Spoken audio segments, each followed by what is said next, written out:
রিয়াদে Bangladesh international school and college শাখায় ইফতার ও দোয়া মাহফিল অনুষ্ঠিত হয়েছে।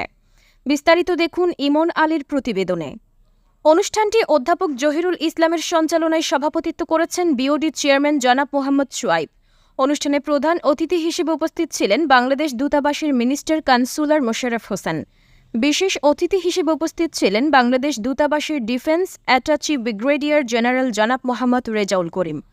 বিশেষ অতিথি হিসেবে আরও উপস্থিত ছিলেন কিং সালমান ইউনিভার্সিটির প্রফেসর জনাব মহসিন কাজী, ফাইন্যান্স ডাইরেক্টর জনাব মোহাম্মদ আমিনুল হুদা, একাডেমিক ডাইরেক্টর জনাব মোহাম্মদ ইউসুফ আলী এবং অত্র প্রতিষ্ঠানের অধ্যক্ষ জনাব রকিবুল আলম, উপাধ্যক্ষ জনাব মোহাম্মদ দিলওয়ার হুসাইন এবং ভাইস প্রিন্সিপাল জনাব কাউসার মাহমুদ।